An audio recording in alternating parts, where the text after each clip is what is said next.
evening and welcome to another episode of Journey. But oh my god, technical difficulties, and this is gonna drive me nuts. That's okay. So tonight we have the amazing new co-host, Officer Joanne Wallace. Welcome to the show. Thank you. Glad You're to. welcome. So if you guys didn't see her episode a couple weeks ago, you need to go to her YouTube channel and go check that out. Seriously, she has a story on there that is like completely life changing. She's a negotiator, and the way she got somebody off a bridge is pretty amazing. I think it's silly. It is not. I Oh, actually use that story to really see how a friend of mine could change her relationship with her husband. really? 100%. Okay, we'll have to talk about this later. Off air, we'll talk. Yeah, for sure. Because right now, tonight is all about somebody else. Yes, it is. And so we're going to bring up Stephen Nisbet. Welcome to the show. Hello, how are you? Can you hear me? Great. I can hear you. Can you hear the echoes? I cannot hear an echo. Oh, well, that's good. I'm the only one that's going crazy. So Steve here, I can't wait for you guys to hear his story. 15 years dedicated service as a U.S. Special Warfare Airman. He has excelled as a technician in combat rescue, combat medicine, technical rescue, and crisis management. But we could go on, and I could read all his bio, but I'd rather you hear it right from Steve. So Steve, welcome to the show. Well, thank you for having me. Pleasure to be here. Absolutely. So, usually we have Dr. J, who owns Semper Modis, which is also, she's a trauma therapist. And I really wanted you two to connect, but I'll connect you out after. But we really have the distinct pleasure here of having Officer Wallace. And she's going to bring a new dynamic. Instead of veterans to veteran, we're going to have veteran to first responder. So this is awesome. Yeah. But Steve, tell us a little bit, why military?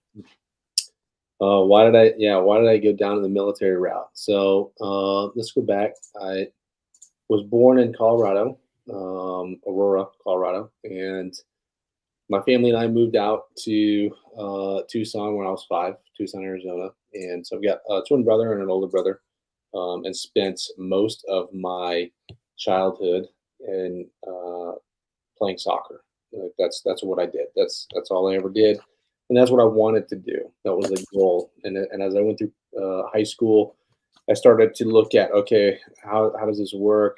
Do I get a scholarship to go to college and for a sports scholarship? And no scouts were really coming to our high school to look at us play soccer, and it's not like we were really good or anything. And so that dream was a little bit fleeting. And as I started looking at in my junior and senior year, like what the second life or a real adult life looked like, I didn't know. And so my friends all had scholarships to go to universities, and they went to universities to become engineers and stuff like that. And that wasn't something I was interested in, but I wanted to be like my friends. But I didn't get a scholarship, and we didn't have a lot of money for me to go to a university.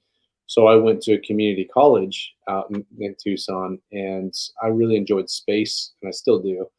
So I pursued an astronomy degree. And as I experienced my first year in community college there doing astronomy, it was very boring. And I just looked at the folks around me, and I was like, this is not my demographic of people that I should be spending my time with, my youth with. And my dad spent a few years in the Air Force, and he spent the rest of his time in law enforcement as a police officer, working the gang task force unit down in Tucson. And so that was an idea, like, okay, that is always a route I can go, follow my dad's footsteps.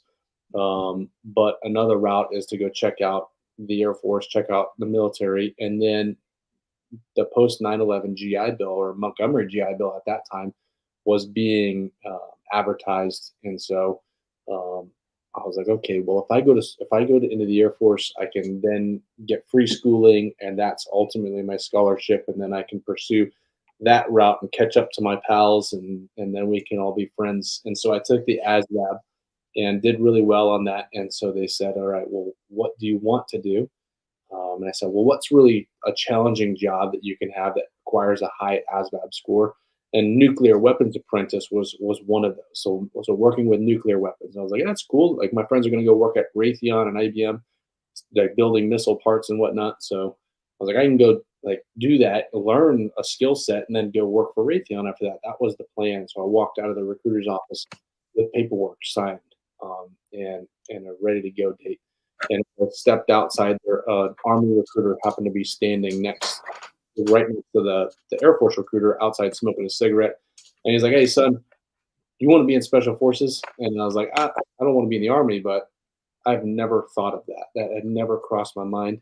So I was like, all right, I'll listen to what this guy has to say. And so he pitches it to me. And I was like, okay, I might come back. And I walked over to the Air Force recruiter and said, do you guys have special operations jobs? And he's like, yeah, just stick with what you got. You're not going to make it. Not like it's a 90% attrition rate. Most people quit. Just stick with what you have. You're going to do really well doing that. And I said, okay, well, give me the information on special operations in the Air Force, and I will then make that decision myself. So I looked it up. The two different jobs at that time was pararescue and combat control. Didn't want anything to do with medicine. So I was like, okay, I'll start learning this combat control route. And so as I started training, I was like, you have to take a physical ability and stamina test. And as I got ready to take that test to be able to enter into the military for that particular career path, they said, all right, well, which one are you going to take? And I said, well, I didn't know there was a different one. They're like, yeah, one has a swim at the beginning, one has a swim at the end. And I said, well, what's the difference? And they're like, there is no difference. It's just swim at the beginning or the end. And I was like, okay, well, does it change my job? They're like, nope. So took the test of the swim at the beginning. I finished, and then he said, all right, you're going to be a PJ. And I was like, I thought I was going to be a controller. And they're like, it's the same thing when you get to INDOC, you'll figure it out. They both go to the same spot, and you get to choose from there. And I believed them. And I showed up, and it was false, and I got lied to. And I was down in the pararescue pipeline doing medicine, and the thing I didn't want to do.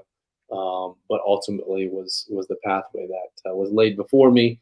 And although I'm a PJ, obviously, but I'm a controller at heart, as you know, as some of my friends in the controller world, we like to joke around with each other about. So went down that pathway, and it's a 2.5 year pipeline to be able to finish that special operations job and to just get into that job itself. So that was that's how I became in the military. That's how I started out. So you were lied to. I was effectively lied to. Yes. Who hasn't been, right? But cool question. Would you change it now, though, knowing what you know, knowing what you've been through, and where that's led you? Would you change it now and take the other route?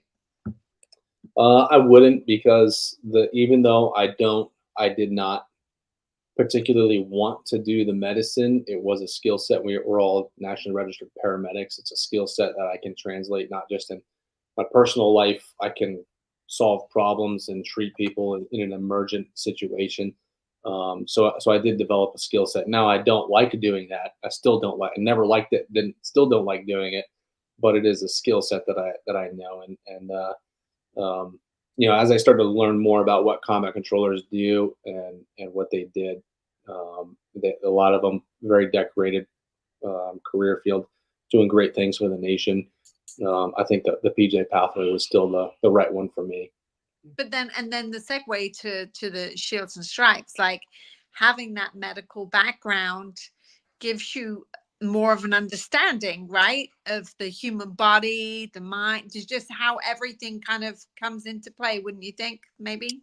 Yeah, I would say there's a little bit of that. There's a little bit of how the physiological portions of the body work and why it works in that particular sense, especially as we start looking at combining dietitian work and your diet and physical fitness and your mental health, putting all those things together, understanding why that makes sense. especially in the technological realm, or you have wearables like I got a Garmin and I used to wear a Whoop, and tracking your heart rate variability, your HRV, like what all that even means. So it does help with having a background. Now we do have doctors within the Shields and Stripes, I guess, community within our staff. So I always defer to them. So you spent 15 years in the military. What would you say were your greatest moments? Ooh, that's a really tough question. Um, I think my greatest moments, the things that I really enjoyed the most, was leading a team, being able to take a team in the rescue. So there's two different sides to our house, and I don't want to call them sides, but there's two different pathways that you can go. You go, and they interchange. It doesn't mean that the PJs are different. It just means the mission set's just a little bit different. So you have a special tactics side of the house, and you have a rescue side of the house. The rescue squadron typically deploys as teams together, and you have a bunch of PJs and combat rescue officers working together and solving problems together. Versus a special tactics side, you're really farmed out or given and tasked out to different special operations units, whether it's a SEAL team or a Green Beret team or a Ranger team. You're a singleton, and you kind of have to develop a rapport, and you're their medic and your rescue specialist. What I enjoyed both routes, and they each have their pluses and minuses. But as a rescue in the rescue squadron, I was able to build the team, train the team, a bunch of new fresh guys right out of the schoolhouse, and train them up and prepare them to go to Afghanistan, deploy, and effectively save lives or solve problems, difficult problems, and bring them out to combat and then bring them back home. I really enjoyed that aspect of being able to lead that team and be their leader. Whether it was overseas in combat or back home in the garrison.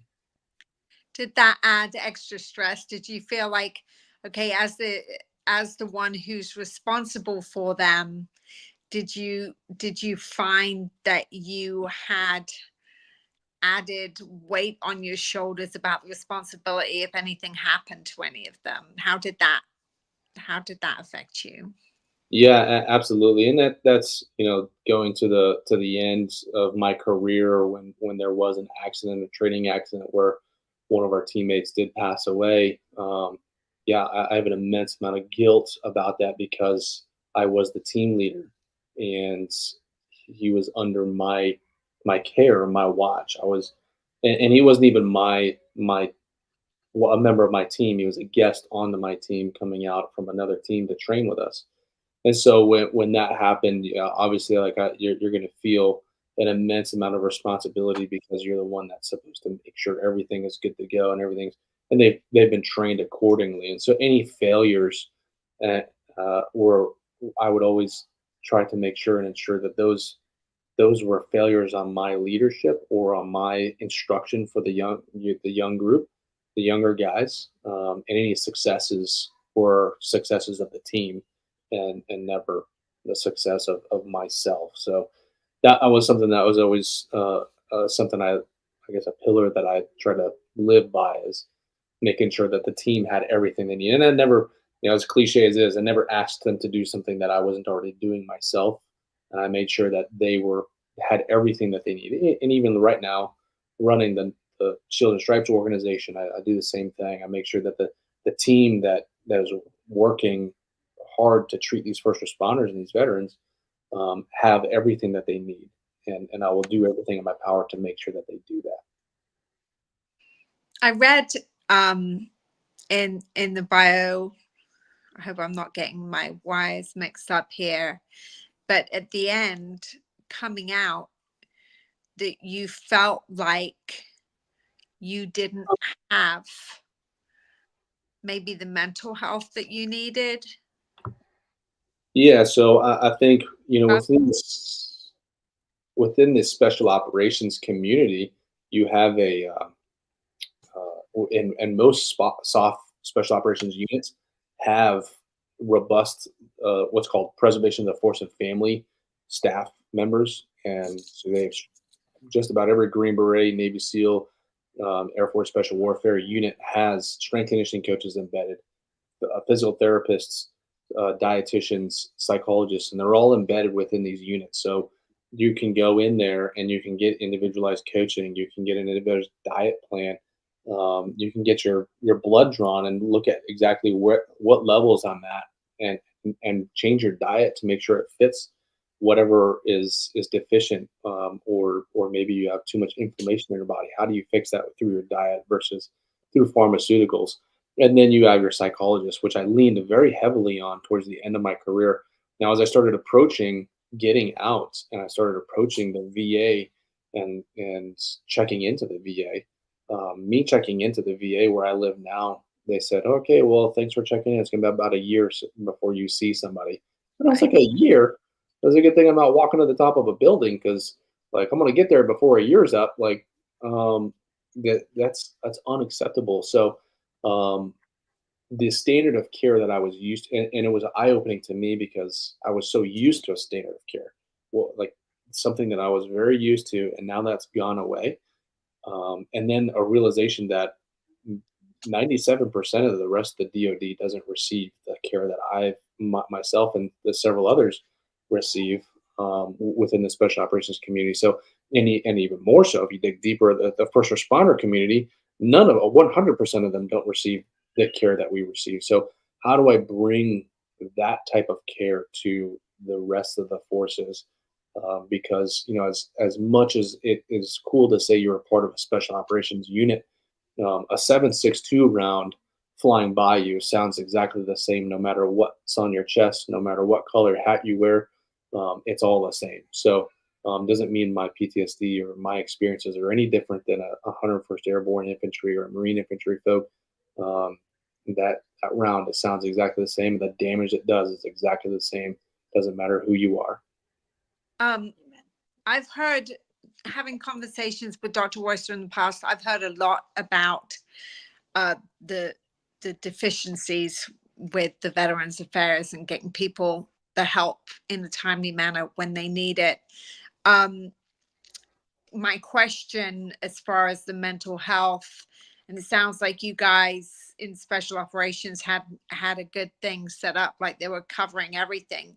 But does there still, I mean, I know in the police department, for sure, every police officer I've met, I think, has told me that, there's still that stigma. So even though you had that support in special forces, right, is there still that stigma?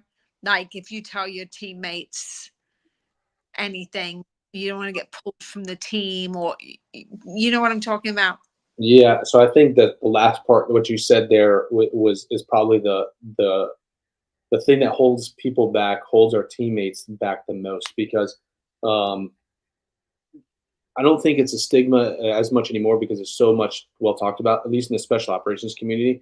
Maybe within the first responder community, where it's about 5 to 10 years behind, but they're catching up right now with a huge initiative, and starting to say, hey, it's okay that you have seen some pretty terrible things, and especially in the law enforcement world, where you can go from pulling somebody over to then a domestic violence case, or even just digging up dead bodies in a shallow grave. That's a pretty horrific thing to see, and it's in your hometown.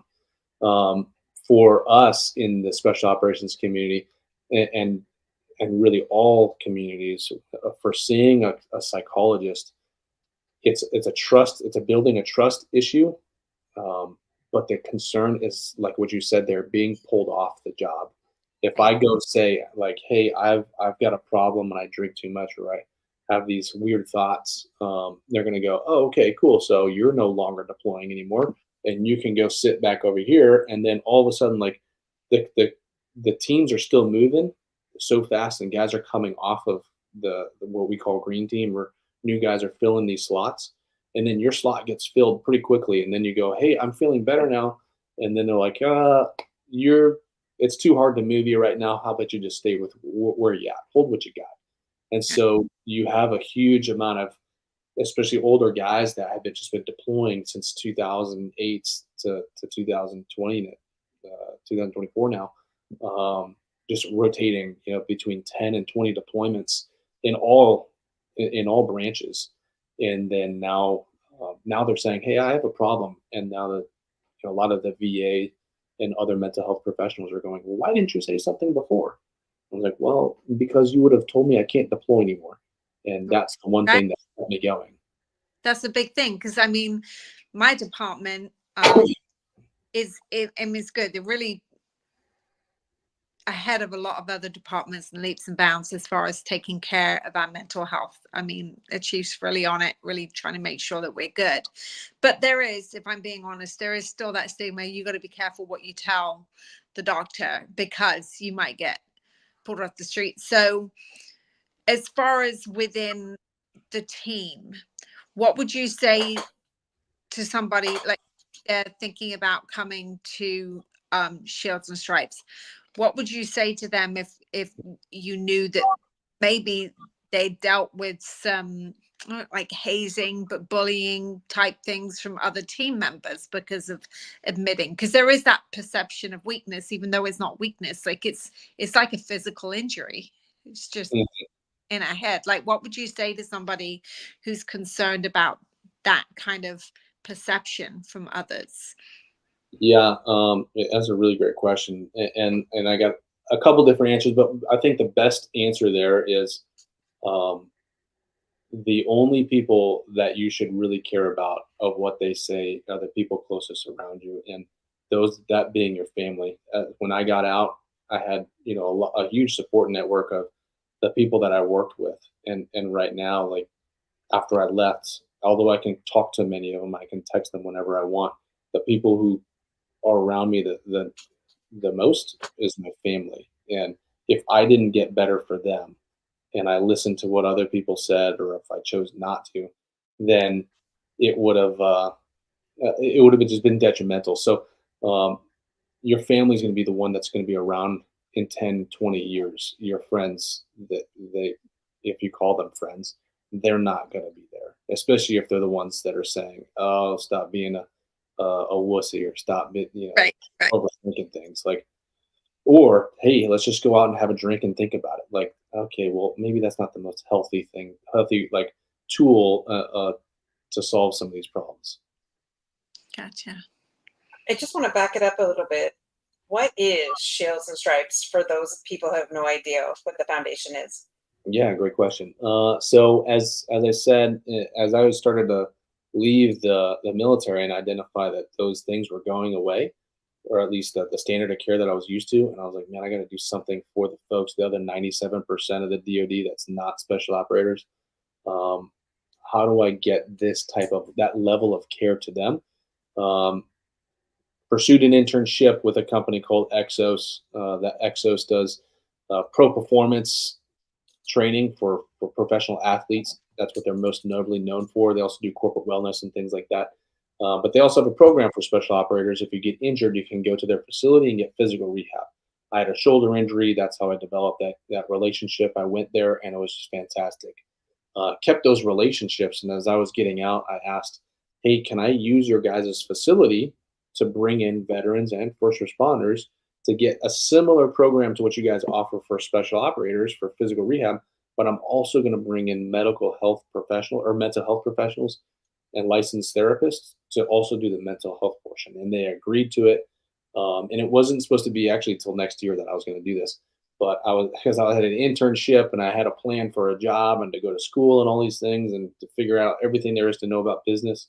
And then there really wasn't a job, and which I'm grateful for that. When I asked, "Hey, is there a job at the end of this internship?" And he's like, "No, unfortunately, there's not." I was like, "What am I going to do?" He's like, "Well, just do and start what you said you're going to do." And so I did that, and I was able to find and meet my co-founder, Dr. Jennifer Byrne, who, like I said, is the doctor side of the house that understands a lot of the clinical work that I couldn't possibly fathom. So asked her, "Hey, can you co-found and help me develop this program?" And so yeah, we linked up with Exos and started bringing in our clinicians, and then started off at 2 pilot programs to bring our folks in to make sure, hey, is this something that people want? And then on our 3rd program, we settled on a 3-month total program, 3 weeks of it being in person at Exos, staying in a resort hotel where they would show up all the weekdays, and then the weekends they have to themselves. all paid for. So it's a nonprofit. It's all paid for by donors and grants. And they would receive a strength conditioning program. They would receive physical therapy, dietitian consult, food made on site specifically for them, breakfast, lunch, and dinner. And then sprinkled throughout the program would have be yoga and massage. And then in the afternoons, they transition to occupational therapy with psychoeducation and mental health therapy with several different sessions, both individual and group. And once they're complete with that 3 week in person, then they transition into our telehealth model, which is more like an off ramp, so that it's easy to take somebody and reset them out of their environment and say, here's what eating right looks like and sleeping right looks like and training a healthy lifestyle looks like. Now, going back to your problems, how do we maintain that? Like when we send you back home and you have to deal with real life stressors, parents are there, they still have the same resources. They still have a dietitian, a physical therapist, licensed clinician, and an occupational therapist that work with them to peer into their pantries to see what kind of food they have available and how they maintain their eating. We have partnerships with Therabody and Big Fish Foundation, which provide resources like Theraguns, smart goggles, bands, and sliders to be able to continue with the physical therapy and recovery work. And then they still have their individual and group therapy, and now you incorporate the family and make sure that the family understands who this new person is, and they can all heal together and have a successful off ramp and be good stewards to their community, good stewards to their family, and really have a positive, you transition out of our care. Now, when they finish, we don't just say, all right, go out and be somebody. They do we do keep them within our ecosystem, so to speak, within our community called our alumni network. So we have an alumni coordinator. They stay all connected with each other still. We help to provide other resources because we know we don't do it all. For example, if somebody wanted to do hyperbaric oxygen therapy, or maybe they wanted to do equine therapy or ketamine or any other bits of therapy that they so choose, we can provide these resources and say, hey, here's a vetted organization that you guys can all go try out. And then we can try to help, either finance that in some way or just provide those resources. It's a building program, but that's the goal. Wow. Do you know Dr. Joseph Dottori? Say that again. Do you know Dr. Joseph Dottori? I do not. Okay. Remind me to connect to you after the show. He does hyperbaric treatment, and he's also the head researcher at the hospital in Florida who Okay. treats veterans, and there's some dollars there set aside that the veterans can possibly go in for free. Yeah. So they might be able to hook you up and help your people too. Yeah, it'd be very cool. I'm always into connections and introductions. Yeah.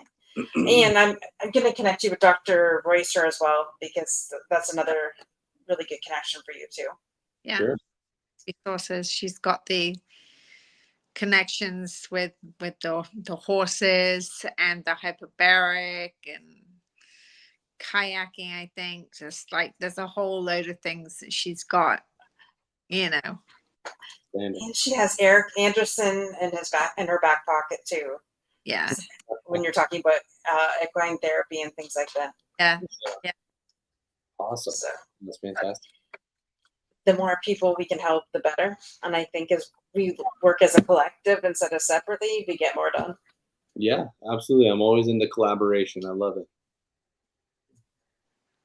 You mentioned I really did like the part that when you said, because I mean there are programs out there and yours sounds fantastic, but you did mention about them actually coming to check on you, see what's in your pantry, set you up for when you leave, because I think so many people do just go to different things like therapy or whatever, even different types of therapy, and then they come home and they're basically like, okay, I'm dropping you in the water, swim, and Yeah. you're in a familiar environment again. It's so easy to fall back into those habits. So do you do anything like if they have family where you do any like therapy sessions with the family too to help facilitate to see if they're on board? Because I'm sure most of them are, but I'm sure you run into like some people just don't like change. Mm-hmm. Mm-hmm.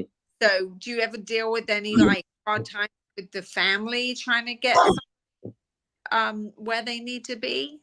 I can't speak exactly directly to it because I don't have the interaction with the family as the therapists would. The therapist would have interaction with the family.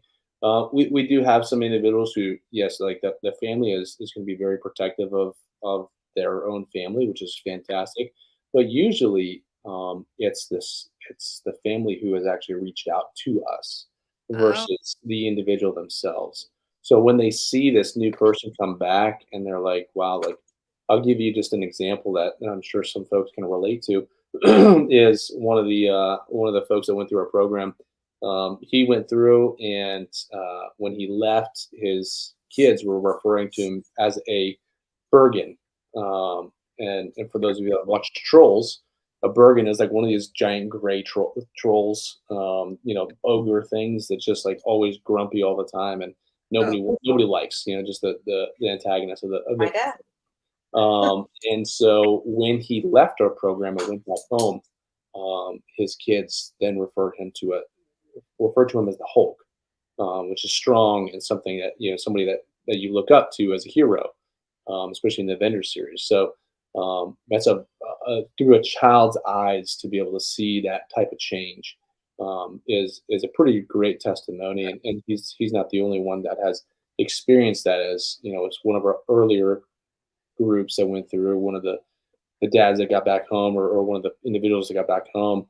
One of the child or his children came up to him and said, "Yeah, I haven't seen you smile ever. When are you going to go back to that program? Because you're coming back and you're smiling and you're laughing and you're enjoying life."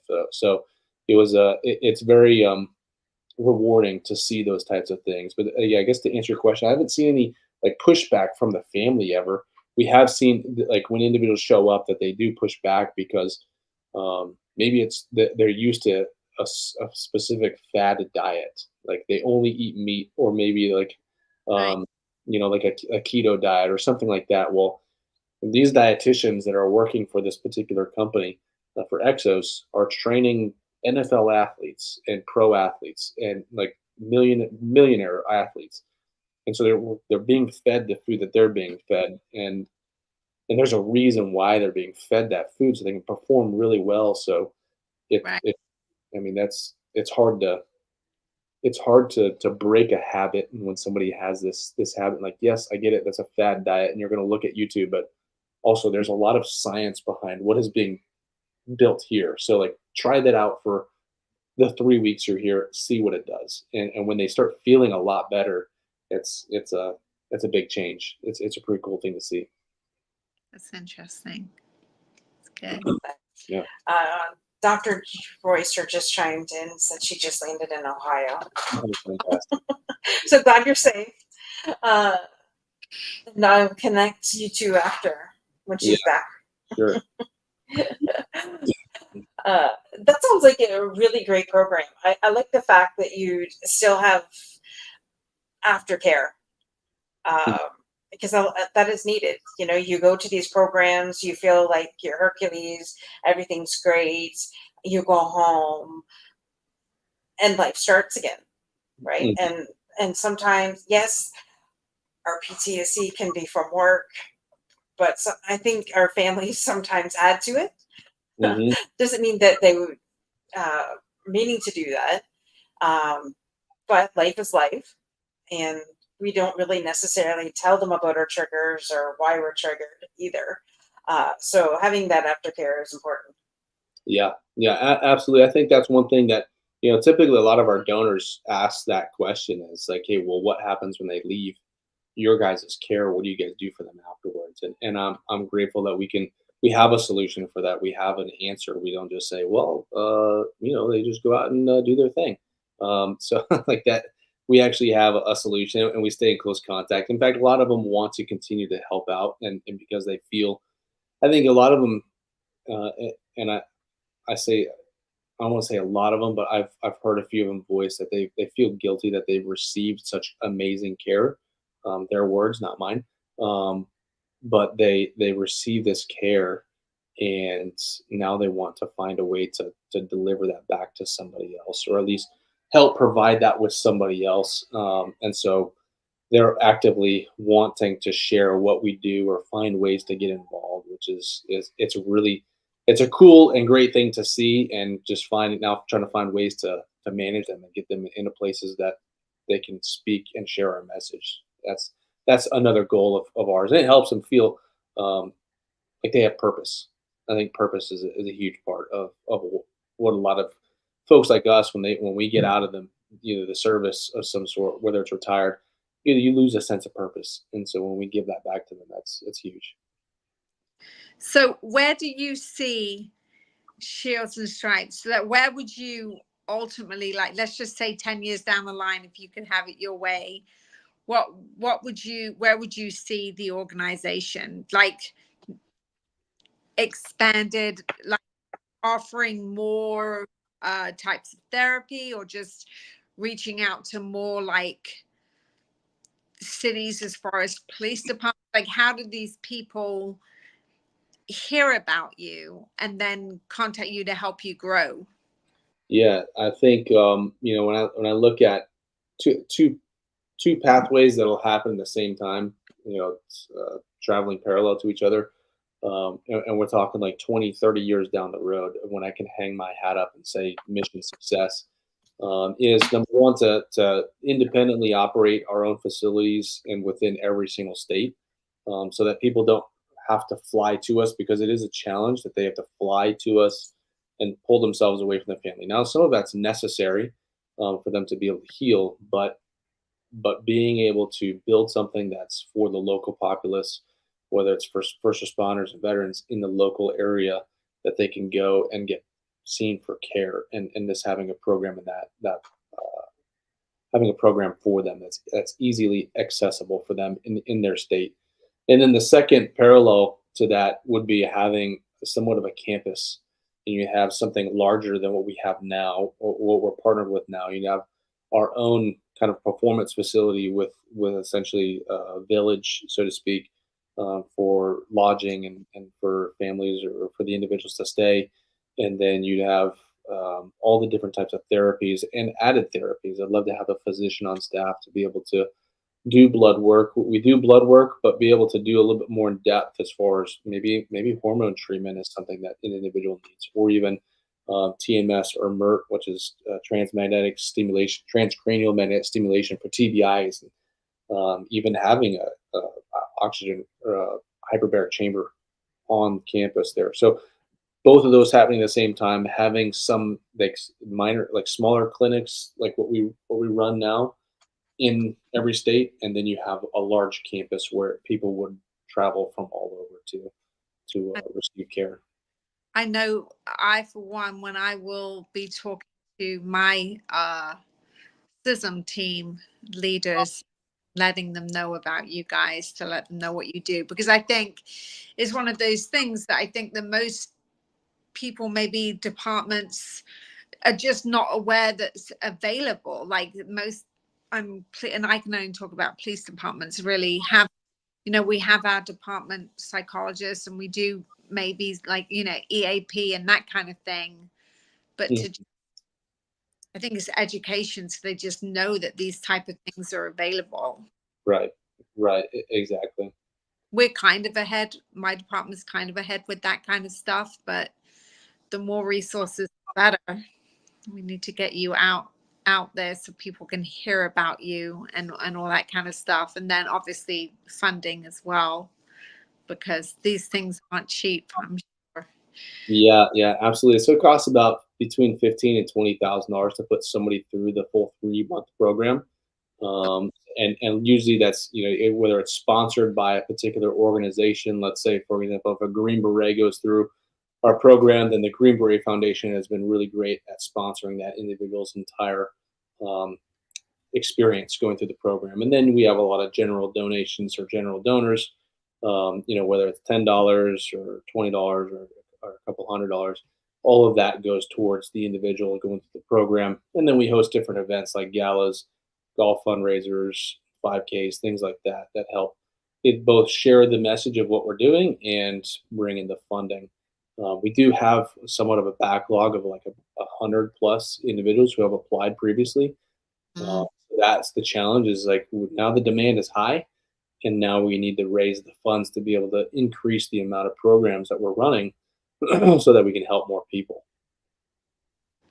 We need What's the best way that they can help you donate? If they just like right there on the old screen there, our website www.shieldsandstripes.org. There's an easy donate button there. We usually post different events on there, so whether that's registering for an event or helping with different campaigns that we do have, all of it really goes to the same pot of funds, which goes towards putting these programs on. Like I don't take a paycheck out of this. It all goes towards our clinicians to be able to provide the services that they have, or airfare, or the lodging, or all the meals. So everything's taken care of for those particular folks going through the program. oh, Any last questions, Officer Wallace?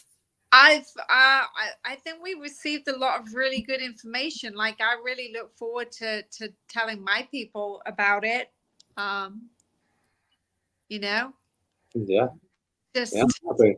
yeah, I think it's great, and I love the fact that because you see so many organizations, and it's either just for police or whatever, first responders, and then you've got like the military.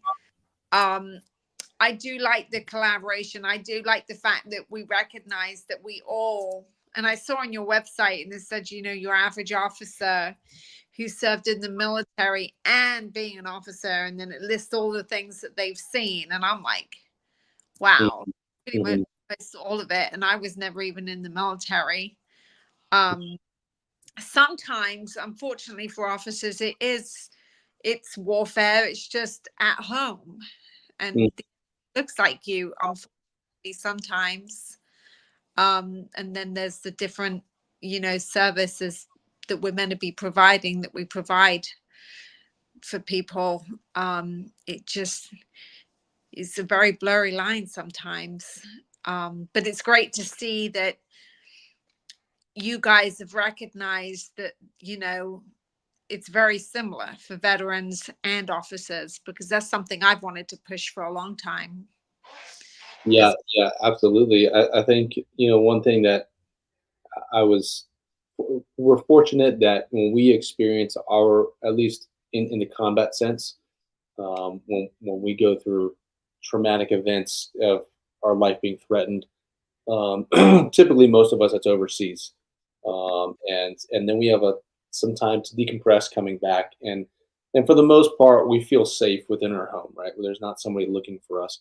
Vice a first responder who maybe down the street, is driving by where they interacted with or had a shooting that they got into, or got into a pretty rough fight that put them in the hospital, and they have to drive by that particular store, that restaurant every single day, or maybe they pulled some bodies out of a car wreckage that was a horrific wreck that now every time they drive by there, that's all they think about. So that's a perspective that I don't think a lot of people that understand or acknowledge, or they take for granted that's people see that, and they see it more often than not. Oh, it's a real physiological effect. I know there was this one day, gosh, years ago, and I used to do EMS in Virginia Beach too. Mm-hmm. And I was having just a bad day. And I was out for the day running errands, and it was almost every intersection I came to, I remembered something, whether a minor crash or one intersection. I knew a police officer got killed at that intersection. I'm driving like 2 miles down the road, and another officer I knew got really hurt somewhere else. And then I get to the next intersection, and I picture this girl laying on the floor, and I was a wreck. And that was just one day. Now that doesn't happen to me anymore. I've worked with Dr. Roystone, which she's great, right? But every now and then, once in a blue moon, you know, I'll be driving down the street and all of a sudden I realize that, you know, I'm tense. And I'm like, oh yeah. And you just have to, because you're in the same place where it happened. Mm-hmm. Mm-hmm. But it's like, I know that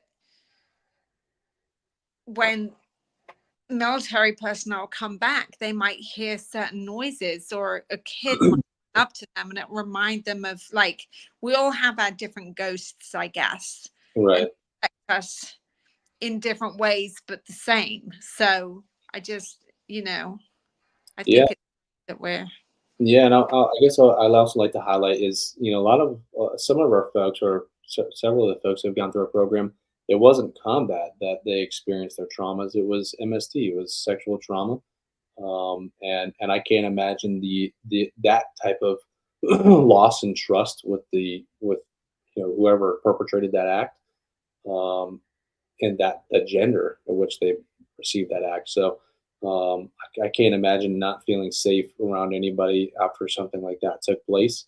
So that there's, you know, although I experienced my traumas through a very combative or actual physical trauma sense, as far as seeing pretty terrible things, others that go through our program have experiences of sexual trauma or assault or abuse, stuff like that. So that's still something that we treat, and we focus on, and we acknowledge and highlight that it's not everybody's traumas are from combat, right? So it's important to highlight that. well, and I like too that I remember talking to a guy with autism, part of the Virginia Leap.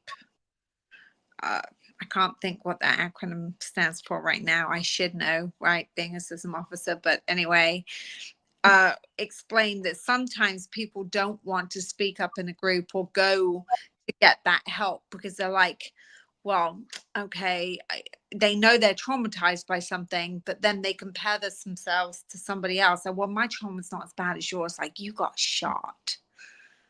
Right. Thought I was gonna die. Like, and sometimes, like, when you work through it, you know, it is equal. Everyone experiences it differently. What bothers one person might not bother somebody else. Mhm.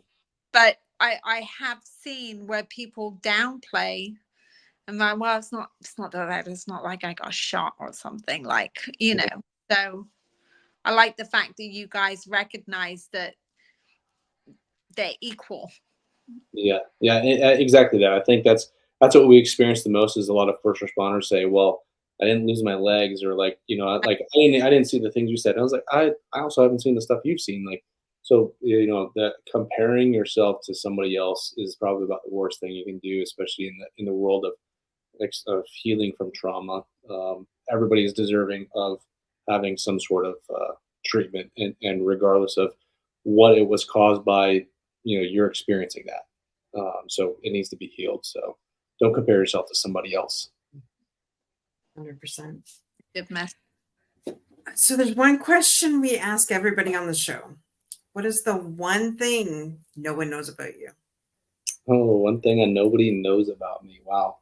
Well, I'd say very few people know about me. I guess I'll finish this off with a little bit of a laugh. Is in high school, I did win best dancer for the entire high school. So, Woohoo! so that's one thing that very few people kind know of thing, like, more like kind of like break dancing, b-boy dancing, stuff like that. So I used 20 points if you do it now. to not a Not a chance. not now. Well, when we meet in person one day, Steve, we'll have to see it. Yeah. Yeah. So we'll see if I still got it. Thank you so much for coming on. Is there any last words for our guests?